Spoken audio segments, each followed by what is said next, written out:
Welcome to the Flora podcast, a place where we help you create a life you're excited about. Welcome to the podcast. I'm Flora, and today we're going to talk about how, why, and when to take a break from self-help. When I say self-help, I mean reading the self-help books, listening to self-help podcasts, taking self-help classes. Now, in all the years that I've been coaching, this is one of the things that has always intrigued me is how often people who do self-help, myself included, never take a break from self-help. And the reason why this is typically is because we want to achieve an ideal from ourselves that we know is possible. And one of the easiest ways to do that is to figure out what's not ideal and fix it. Many times we think, well, if it's not fixed already, I'm lacking information and the know-how to fix that thing. So therefore, I'm going to get another book. I'm going to listen to another podcast. I'm going to take another class. But the thing that does is it doesn't give our body, it doesn't give our brain, it doesn't give that spiritual and emotional and mental integration time to happen. When you read a book, when you listen to a podcast, when you take a class, things shift. You soak in various parts of it based on where you're currently at. Most people, and I've talked about this before, most people will listen to a book once and then that's it. They'll listen to another book and then another book, and they don't actually stay with one book or one podcast or one teaching long enough to see and glean all the results. So what happens is, let's just say that you're reading a self-help book right now and you're like, oh my God, this is so good. And you highlight and you underline and you dog ear pages and you do all the things. You put all the notes in the margins. You're like, oh my God, this book is life-changing. Oh, it is so good. And maybe you recommend it to all your friends and family. You're like, oh my gosh, this changed my life. You totally have to listen to this, or you totally have to read this book. And then you're done with it, and what do? You put it on the shelf, and you get another one. And you do the same thing, and you're like, oh my God, this is amazing. It's so good. And you're so motivated while you're reading the book or while you're listening to the book. And it's so thought-provoking, and it's so intriguing, and it's so motivating. And when you're done, you put it on the shelf. And you keep doing this over and over and over again. What would happen if you were to take that one book that's life-changing, or that one podcast that motivates you so much that it just moments you and propels you into action for a couple of days, maybe a couple of weeks? What would happen if you were to just take that book and read it for a second time, and then a third time, and then a fourth time, and then maybe even a fifth time? And you might be thinking, really? Why would I read a book 5 times in a row? Well, our brain does this funny thing when we take in new information. It filters out stuff so that we can make sense of the enormity of information coming in. So maybe once a paragraph or once every other page, you're having an aha moment the first time you read it. The reason why this happens is because you read something and it triggers something in your brain, and all of a sudden your brain starts to think about something else as you continue to read. And then it goes back to what you're reading, so you may have missed a couple of sentences, or maybe even a couple of paragraphs, or maybe even a couple of pages. When you read it a second time, your brain has already read it, has already filtered through, has already created and bookmarked and dog-eared and starred aha moments. Now you're reading it and listening to it for a second time.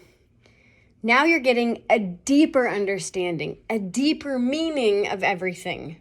You're also recognizing what resonated with you previously during the first reading, and that may jump out at you again, but now something in the successive paragraphs might also jump out at you, which then form a fuller picture, a more cohesive understanding of that aha moment.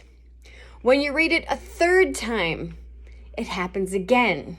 So what would it look like for you instead of reading 12 self-help books this year, one every month, to just picking a couple and then diving deep into that? And instead of barreling through it and reading as many as you can, as much as you can, you take time to read until you feel complete for the day, whether that's a sentence that you just marinate and just let seep into your life and your consciousness and you just kind of like meditate on it, or it could be a page or an entire chapter. But what would it feel like for you to take a break from almost, for lack of a better term, manic self-help consumption and give yourself permission to just master one book or one concept in your life? That's what I mean by taking a break from it, is allowing yourself to trust in your own knowing and say, where am I at? What do I want in my life? And what am I lacking? Because that's just the thing, is self-help people, myself included, when we go into buying a book or taking a class or hiring a coach, what we should be doing, and what I learned this many, many years ago, and I shared with you guys when I had that aha moment, is ask yourself, before you do anything else, is ask yourself, what do I know? What do I know? And take stock of what you know already. And then ask yourself, okay, so this is what I know. This is what I want in life or in business or in my fitness or whatever facet of life that you are self-helping on.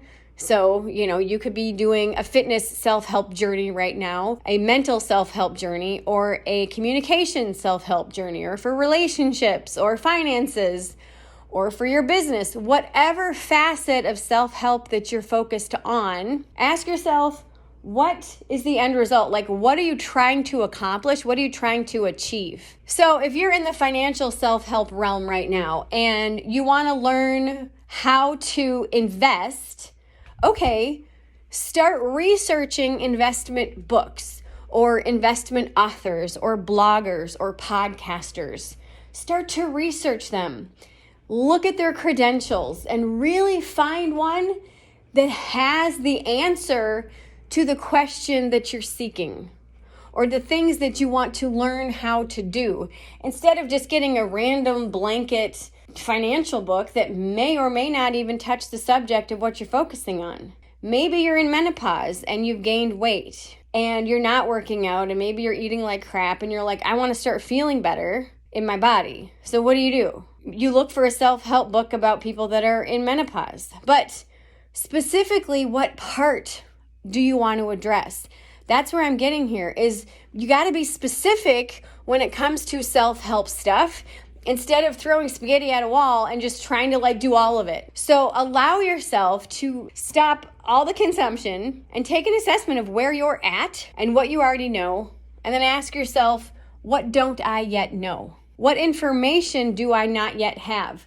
Now, if you have all the information, you're like, I know what to do, I'm just not doing it. In that case, you probably need a coach that specializes in the implementation of habits, the implementation of action to hold you accountable. And it would also help if they also have been there, done that in that particular realm. So if you're looking for someone to help with menopausal weight loss, hire a coach that supports people in menopausal weight loss. This is going to save you hours and hours and hours and probably days of your life, because it's going to keep you focused and allow you to get lasered in on what you actually want for your life and taking that specific action to help you get there.